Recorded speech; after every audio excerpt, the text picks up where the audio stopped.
Break तो बाद सारे दर्शकों का स्वागत है। तो हम गल करांगे खेती कानूनां दी, जिसदा कि मुड़ तो जिक्र हो रहा है। दरअसल खेती कानूनां ते गलबात दा सुझाव दिता गया। नीति आयोग के मैंबर डॉक्टर रमेश चंद दे वल्लों वड्डा बयान दिता गया। पीटीआई नूं दित्ते इंटरव्यू दे विच रमेश चंद ने कहा कि खेती कानूनां नूं लैके फिर तो सुझाव मिल रहे हैं। केंद्र नवें सिरे तो सूबियां दे नाल गलबात करे। खेती खेतर दे विच सुधार बेहद जरूरी है। रमेश चंद का कहना है कि खेती खेतर दे विच सुधार बेहद जरूरी ने। दिसंबर 2021 दे विच दरअसल केंद्र ने खेती कानून वापस लए सन। किसानां दे विरोध करके खेती कानून वापस ले गए सन। एक साल तो वध समा जिहड़ा दिल्ली दे विच किसानां दे वल्लों मोर्चा लगाया गया, केंद्र सरकार के खिलाफ प्रदर्शन किए गए, जिस तो बाद केंद्र ने हालांकि खेती कानून वापस ले लए सन। पर हुण एक बार फिर खेती कानून का जिक्र हो रहा है। जिक्र इस करके हो रहा है क्योंकि नीति आयोग के मैंबर डॉक्टर रमेश चंद दे वल्लों वड्डा बयान दिता गया है। पीटीआई नूं दित्ते इंटरव्यू उन्होंने ने कहा कि खेती कानूनों नूं लैके फिर तो सुझाव मिल रहे हैं तो केंद्र नवें सिरे तो सूबियां दे नाल गलबात करे।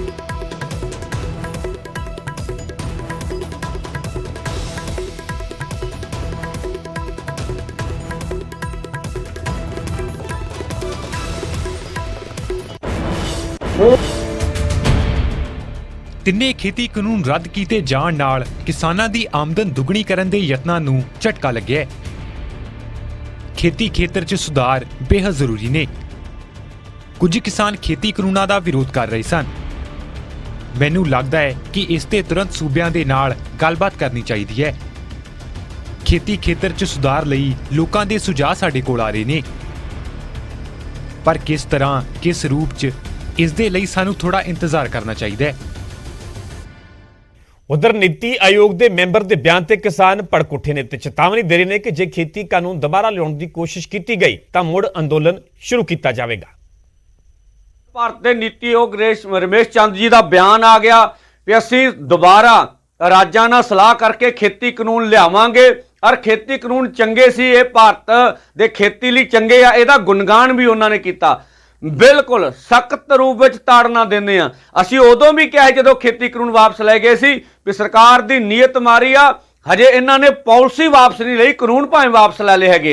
और क्योंकि खेतीबाड़ी विषय जिहड़ा वा वो सूबियां दा विषय आ, जे पर सरकार किते दोबारा खेती दे कानून लैके आई तो 130 करोड़ भारत दे लोग इन्हां दे खिलाफ प्रचंड जिहड़ा अंदोलन शुरू करनगे और किसी कीमत ते सरकार दे इस किस्म की नीति नूं बर्दाश्त नहीं करांगे।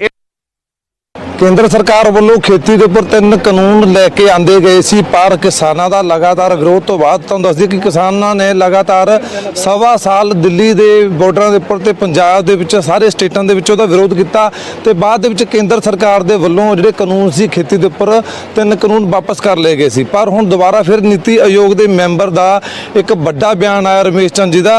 डॉक्टर रमेश चंद वालों एक वड्डा बयान आया कि जिहड़े ये कानून ने किसानों लई फायदेमंद ने ते दोबारा केंद्र सरकार उन्होंने गुजारिश की है कि सूबियां दी सरकारां दे नाल दोबारा जिहड़ी चर्चा कानूनां बारे की जाए। गलबात कर लेने साडे किसान मौजूद ने। भाजी की नाम है तुहाडा? अवतार सिंह धारी भुल रेहड़ी च। किवें देखदे हो वो जिहड़े 3 खेती कानून से दोबारा तो फिर चर्चा चलन लग गई कि हाँ किसानों लई फायदेमंद ने तो दोबारा लागू किए जाण? देखो सेंट्रल गौरमेंट के नुमाइंदे ने अज मुद्दा सालिया, पेपरां दे विच भी आया, पर ਜਿਹੜੇ ਸੈਂਟਰ ਗਵਰਨਮੈਂਟ ਉਹ ਖੇਤੀ ਦੇ ਕਾਨੂੰਨ ਦੁਬਾਰਾ ਲਾਗੂ ਕਰਨ ਨੂੰ ਵਿਚਾਰ ਕਰ ਰਹੀ ਹੈ, ਸਟੇਟ ਗਵਰਨਮੈਂਟਾਂ ਨਾਲ ਵਿਚਾਰ ਕਰਕੇ ਉਹ ਅਸੀਂ ਉਹਦਾ ਡਟ ਕੇ ਵਿਰੋਧ ਕਰਦੇ ਹਾਂ ਅਤੇ ਸਟੇਟਾਂ ਦੀਆਂ ਸਰਕਾਰਾਂ ਨੂੰ ਵੀ ਅਸੀਂ ਬੇਨਤੀ ਕਰਦੇ ਹਾਂ ਵੀ ਉਹਨਾਂ ਦੇ ਭਰੋਸੇ 'ਚ ਨਾ ਆਇਓ। ਇਹ ਜੇ ਕਾਨੂੰਨ ਤੁਸੀਂ ਮਤੇ ਪਾ ਕੇ ਭੇਜੋਗੇ ਅਸੀਂ ਤੁਹਾਡਾ ਵੀ ਡਟ ਕੇ ਵਿਰੋਧ ਕਰਾਂਗੇ। किवें देखते हो पहला लंबा समा लड़ाई चली है, पहला पंजाब के धरने से फिर किसान सवा साल के लगभग दिल्ली विखे बैठे रहे हैं। एक बड़ा संघर्ष है, दोबारा जो इस दिन की जरूरत पैंदी है तो थोड़ा की फैसला होगा? देखो असी पहला भी 382 दिन दिल्ली ਦੀਆਂ ਬਰੂਹਾਂ ਤੇ बैठे रहे हैं, ਆਪਦੇ 750 ਅਸੀਂ ਯੋਧੇ शहीद करवा ਲਏ, ਵਿੱਚੇ ਬੀਬੀਆਂ ਤੇ ਜੇ ਦੁਬਾਰਾ ਇਹਨਾਂ ਨੇ ਲਾਗੂ ਕੀਤਾ ਤਾਂ ਅਸੀਂ ਉਹਦਾ ਖੁੱਲ੍ਹ ਕੇ ਵਿਰੋਧ ਕੀਤਾਂਗੇ। ਅਸੀਂ ਦਿੱਲੀ ਦੀਆਂ ਬਰੂਹਾਂ ਤੇ ਵੱਧ ਤੋਂ ਵੱਧ ਪਹਿਲਾਂ ਨੂੰ ਵੀ ਦੁੱਗਣੇ ਹੋ ਕੇ ਅਸੀਂ ਉੱਥੇ ਦਿੱਲੀ ਨੂੰ ਵੀ ਹੀਰਾਂ ਕੱਤਾ। नीति आयोग के बयान के नाल ही भाजपा ने फिर तो खेती कानूनों के फायदे गिणवाने शुरू कर दिते हैं। हरजीत गरेवाल ने कहा कि खेती सुधार के लिए 3 कानून बहुत जरूरी ने, किसानों के नाल गलबात करके कानून लियाते जाणगे। ग्रेवाल साहब, आज एक बयान की बड़ी चर्चा है पंजाब में कि जो नीति आयोग के एक मेंबर ने कहा कृषि कानूनों को लेकर कि दोबारा इसको लाया जाएगा, उसको लेकर स्वर्ण बंदेर हो या दूसरे किसान लीडर हो, सबने आपत्ति जताई और कहा है कि ऐसा अगर हुआ तो फिर से पूरे देश में इसका विरोध होगा। ਉਹ ਤਾਂ ਬਿਨਾਂ ਸੋਚੇ ਸਮਝੇ ਗੱਲ ਕਰਦੇ ਆ ਜੀ। ਕਿਸਾਨ ਹਿੱਤ ਦੀ ਗੱਲ ਜਿਹੜੀ ਅੱਜ ਵਿਵਸਥਾ ਇਹਦੇ ਨਾਲ ਕੀ ਹੋ ਰਿਹਾ, ਕਿਸਾਨ ਸੁਸਾਈਡ ਕਰ ਰਿਹਾ। ਠੀਕ ਹੈ, ਘਾਟੇ ਦਾ ਧੰਦਾ ਖੇਤੀ, ਔਰ ਜਿਹੜੀ 2021-22 ਦੀ ਗਰੋਥ ਆ ਉਹ ਸਿਰਫ 3% ਆ, ਤੇ 3% ਨਾਲ ਕਿਸਾਨ ਤਰੱਕੀ ਨਹੀਂ ਕਰ ਸਕਦਾ, ਖੇਤੀ ਲਾਹੇਵੰਦ ਧੰਦਾ ਨਹੀਂ ਹੋ ਸਕਦੀ। ਜਦੋਂ ਤੱਕ ਉਹ ਵਿਵਸਥਾ ਨਹੀਂ ਬਦਲੋਗੇ, ਉਹਦੇ 'ਚ ਖੇਤੀ ਸੁਧਾਰ ਲਾਗੂ ਨਹੀਂ ਕਰੋਗੇ, ਉਦੋਂ ਤੱਕ ਇਹ ਕਿਸ ਤਰ੍ਹਾਂ ਹੋਏਗਾ। ਫਿਰ ਉਹ ਕਹਿੰਦੇ ਜੀ ਇਹ ਫੈਡਰਲ ਢਾਂਚੇ ਤੇ ਹਮਲਾ। ਫੈਡਰਲ ਢਾਂਚੇ ਤੇ ਕਿੱਦਾਂ ਹਮਲਾ ਹੋ ਗਿਆ? ਕੀ ਕਿਹਾ ਨੀਤੀ ਆਯੋਗ ਦੇ ਮੈਂਬਰ ਨੇ ਕਿ ਅਸੀਂ ਸਟੇਟ ਗਵਰਨਮੈਂਟਸ ਨਾਲ ਸਲਾਹ ਮਸ਼ਵਰਾ ਕਰਾਂਗੇ। ਠੀਕ ਹੈ, ਵੈਸੇ ਤਾਂ ਇਹ ਕਹਿੰਦੇ ਆ ਸਰਕਾਰ ਸਾਰੀ ਜ਼ਿੰਮੇਵਾਰੀ ਲਵੇ। ਮੇਰੇ ਨਾਲ ਹੁਣੀ ਟੀਵੀ ਤੇ ਪੰਦੇਰ ਸਾਹਿਬ ਕਹਿ ਰਹੇ ਸੀ, ਔਰ ਰਜਿੰਦਰ ਸਿੰਘ ਦੀਪ ਸਿੰਘ ਵਾਲਾ ਵੀ ਕਹਿ ਰਹੇ ਸੀ, ਕਿਸਾਨ ਆਗੂ ਨੇ, ਤੇ ਬਈ ਸਰਕਾਰ ਜ਼ਿੰਮੇਵਾਰੀ ਲਵੇ ਤੇ ਸਰਕਾਰ ਫਿਰ ਸੁਧਾਰ ਲਾਗੂ ਕਰੇਗੀ ਜਾਂ ਨਹੀਂ ਕਰੇਗੀ? ਨਹੀਂ ਤਾਂ ਕਿਉਂ ਜ਼ਿੰਮੇਵਾਰੀ ਲੈਣਗੇ ਜਦੋਂ ਹੋ ਹੀ ਨਹੀਂ ਸਕਦਾ, ਇਸ ਵਿਵਸਥਾ 'ਚ ਤਾਂ ਹੋ ਨਹੀਂ ਸਕਦਾ।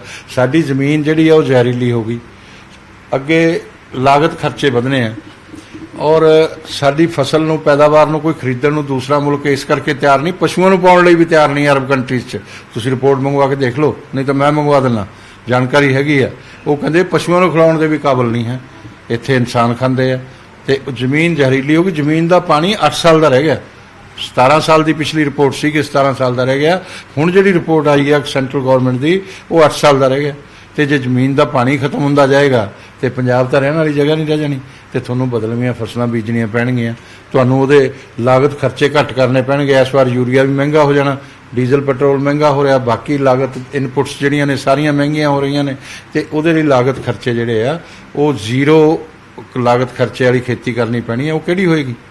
ਆਰਗੈਨਿਕ ਫਾਰਮਿੰਗ ਹੋਏਗੀ, ਔਰ ਕੈਸ਼ ਕ੍ਰੌਪਸ ਸਾਨੂੰ ਬੀਜਣੀਆਂ ਪੈਣਗੀਆਂ, ਔਰ ਉਹਦੇ ਲਈ ਉਹਨਾਂ ਦੀ ਮਾਰਕੀਟ ਦਾ ਵੀ ਇੰਤਜ਼ਾਮ ਕਰਨਾ ਪਏਗਾ। ਜੇ ਉਹ ਕਰਨਾ ਤਾਂ ਸੁਧਾਰ ਲਾਗੂ ਕਰੋਗੇ ਜਾਂ ਨਹੀਂ ਕਰੋਗੇ। ਉਧਰ ਪੰਜਾਬ ਕਾਂਗਰਸ ਦੇ ਪ੍ਰਧਾਨ ਰਾਜਾ ਵੜਿੰਗ ਨੇ ਵੀ ਤਿੱਖਾ ਪ੍ਰਤੀਕਰਮ ਦਿੱਤਾ ਹੈ। ਰਾਜਾ ਵੜਿੰਗ ਨੇ ਕਿਹਾ ਕਿ ਖੇਤਾਂ ਦੇ ਵਿੱਚ ਹਲ ਵਾਹੁਣ ਵਾਲੇ ਕਿਸਾਨ ਨੂੰ ਨੀਤੀ ਆਯੋਗ ਦੇ ਨਾਲੋਂ ਵੱਧ ਤਜਰਬਾ ਹੈ। ਨੀਤੀ ਆਯੋਗ ਦੇ ਮੈਂਬਰ ਇਹ ਤੈਅ ਨਹੀਂ ਕਰ ਸਕਦੇ ਕਿ ਕਾਨੂੰਨ ਸਹੀ ਨੇ। ਮੇਰਾ ਤਾਂ ਇੱਕ ਹੀ ਸਵਾਲ ਹੈ, ਮੈਂ ਕੋਈ ਬਹੁਤ ਵੱਡਾ ਇਕਨੋਮਿਸਟ ਨਹੀਂ ਆ ਜਿਹਨੂੰ ਕੋਈ ਜ਼ਿਆਦਾ ਨੌਲੇਜ ਹੋਵੇ। ਅਗਰ ਖੇਤੀ ਕਾਨੂੰਨ ਕਿਸਾਨਾਂ ਦੇ ਹੱਕ ਵਿੱਚ ਹੈ ਤੇ ਪੰਜਾਬ ਦਾ ਕਿਸਾਨ ਸੜਕਾਂ ਤੇ ਕਿਉਂ ਬੈਠਾ ਰਿਹਾ 1.5 ਸਾਲ? ਕਿੰਨੇ ਲੋਕਾਂ ਨੂੰ ਅਸੀਂ ਜਾਨ ਗਵਾ ਚੁੱਕੇ ਹਾਂ। ਅਗਰ ਧਾਰਾ 370, ਹਾਲਾਂਕਿ ਮੇਰਾ ਇਹ ਟੌਪਿਕ ਨਹੀਂ ਹੈ, ਮੁੱਦਾ ਨਹੀਂ ਹੈ, ਅਗਰ ਸਹੀ ਹੈ ਤਾਂ ਫਿਰ ਉੱਥੇ ਕਰਫਿਊ ਲਾਉਣ ਦੀ ਕਿਉਂ ਲੋੜ ਪੈਗੀ? ਕੋਈ ਵੀ ਚੀਜ਼, ਕੋਈ ਵੀ ਕਾਨੂੰਨ, ਕੋਈ ਵੀ ਐਸੀ ਗੱਲ ਜੇ ਜਨਤਾ ਨੂੰ ਮਨਜ਼ੂਰ ਨਹੀਂ ਹੈ, ਜੇ ਪੰਜਾਬ ਦਾ ਕਿਸਾਨ ਜਾਂ ਦੇਸ਼ ਦਾ ਕਿਸਾਨ ਜਿਹੜਾ ਕਿਸਾਨੀ ਕਰਦਾ ਹੈ, ਖੇਤੀ ਕਰਦਾ ਹੈ, ਆਪਦੇ ਹੱਲ ਲੈ ਕੇ ਜਾਂਦਾ ਖੇਤ ਦੇ ਅੰਦਰ ਸਵੇਰ ਸ਼ਾਮ, ਉਹਨੂੰ